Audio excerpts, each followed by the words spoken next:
फांसी लगा के आत्महत्या कर ली। स्ट्रेस में था। प्लीज आज एक प्रॉमिस करो कि टेंशन कोई भी हो, सोल्यूशन है, कहीं ना कहीं उसका सोल्यूशन है। और वो सोल्यूशन आत्महत्या बिल्कुल नहीं है, कभी नहीं है, किसी हालत में नहीं है।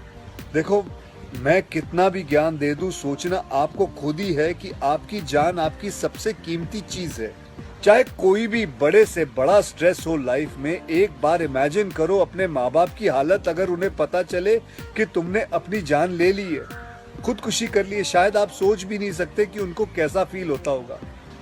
एकदम डायरेक्ट बोलूं, दिल से बोलूं, मेरा पहला नेशनल अवार्ड जो मुझे आज हमारे आदरणीय राष्ट्रपति जी के हाथों से मिलेगा, मैं बता नहीं सकता कि कितनी खुशी हो रही है।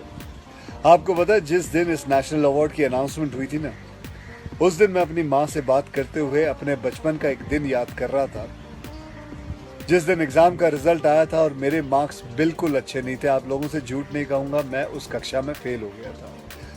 रिपोर्ट कार्ड लाते हुए मैं ये सोच रहा था कि आज घर में बड़ी कुटाई होने वाली है। उस दिन मेरे पिताजी ने मुझे सामने बिठाया और बड़ी शांति से कहा, देखो बेटा, तुम करना क्या चाहते हो, ये बताओ मुझे, बताओ करना क्या चाहते हो। मैंने कहा, पापा मैं स्पोर्ट्स में मन लगता है मेरा, मैं खेल कूद करना चाहता हूँ, खिलाड़ी बनना चाहता हूँ। उन्होंने कहा, ठीक है, फिर उसमें ध्यान दो, हम सपोर्ट करेंगे, साथ में थोड़ी पढ़ाई भी करो। आप विश्वास नहीं करोगे, खेलते खेलते मैं मार्शल आर्ट करने लग गया, मैं मॉडलिंग में आ गया, एक्टिंग शुरू कर दी। उन्होंने हर चीज़ में मुझे सपोर्ट किया। अगर उस दिन मेरे पेरेंट्स ने ये ना समझाया होता कि मेरी स्ट्रेंथ किस चीज़ में है, तो आज मैं सोच भी नहीं सकता कि ये नेशनल अवार्ड कभी मेरे हाथ पे होता। ये अपने लाइफ की कहानी मैं आपको एक वजह से सुना रहा हूँ। कुछ दिन पहले अखबार में मैंने पढ़ा था कि एक आईआईटी के स्टूडेंट्स ने फांसी लगा के आत्महत्या कर ली। स्ट्रेस में था पढ़ाई के लिए। उससे कुछ दिन पहले मुंबई में एक मैनेजमेंट स्टूडेंट ने एक 5 स्टार होटल के रूम से छलांग लगाकर अपनी जान दे दी। एग्जाम में फेल हो गया था। मैं कहीं ये भी पढ़ रहा था कि करीब 8 लाख लोग हर साल वर्ल्ड में अपनी जान खुद ले लेते हैं और उसमें तकरीबन 1.5 लाख लोग सिर्फ हिंदुस्तान से होते हैं। और यंग लोगों में आत्महत्या के सबसे बड़े कारण जो होती है वो होती है पढ़ाई या फिर रिलेशनशिप का स्ट्रेस। क्यों? तुम्हारी जान एक एग्जाम के मार्कशीट से सस्ती हो गई है? नहीं। ऐसा क्या पढ़ाई कर रहे हो? इससे तो देश के लिए सरहद पे जाके जान लगा दो दांव पे। चाहे कोई भी बड़े से बड़ा स्ट्रेस हो लाइफ में, एक बार इमेजिन करो अपने माँ बाप की हालत अगर उन्हें पता चले कि तुमने अपनी जान ले ली है, खुदकुशी कर ली है। शायद आप सोच भी नहीं सकते कि उनको कैसा फील होता होगा। मान लिया कि आपका स्ट्रेस बहुत बड़ा है, पर इतने हल्के में मत लो अपनी लाइफ को यार। आपको पैदा करने वालों को जिंदगी का सबसे बड़ा दुख देके मत जाओ।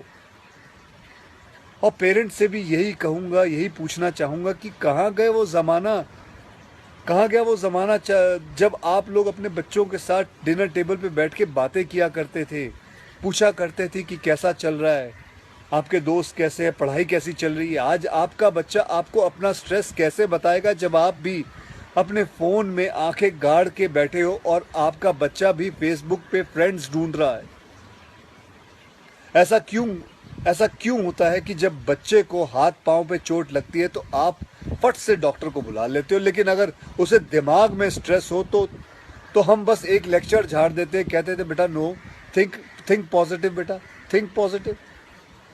मेंटल हेल्थ के लिए भी डॉक्टर या काउंसलर से हेल्प लेना उतना ही ज़रूरी है जितना और किसी तकलीफ के लिए। इसमें कोई शर्म की बात नहीं है। देखो, मैं कितना भी ज्ञान दे दूं, सोचना आपको खुद ही है कि आपकी जान आपकी सबसे कीमती चीज़ है। कोई स्ट्रेस आए ना तो उसको बोल देना बहुत अच्छा है। अपने अंदर घुलना, उसको अंदर रखना, दबा के रखना बिल्कुल नहीं। किसी दोस्त को बोल दो या अपने माँ बाप से शेयर करो। मेरे एक फ्रेंड ने उस दिन व्हाट्सएप पे एक बहुत काम की बात फॉरवर्ड की थी। एक हॉस्पिटल की ओपन हार्ट सर्जरी यूनिट के बाहर एक शेर लिखा हुआ था, मैं आपसे शेयर करना चाहता हूँ। वहां लिखा हुआ था कि अगर दिल खोल लेते अपने यारों के साथ तो आज खोलना ना पड़ता औजारों के साथ। भैया मुझे एक प्रॉमिस करो कि आज प्लीज आज एक प्रॉमिस करो कि टेंशन कोई भी हो, सल्यूशन है, कहीं ना कहीं उसका सल्यूशन है। और वो सल्यूशन आत्महत्या बिल्कुल नहीं है, कभी नहीं है, किसी हालत में नहीं है। अपना ध्यान रखो, मिलते हैं फिर। Till then, next time, good bye.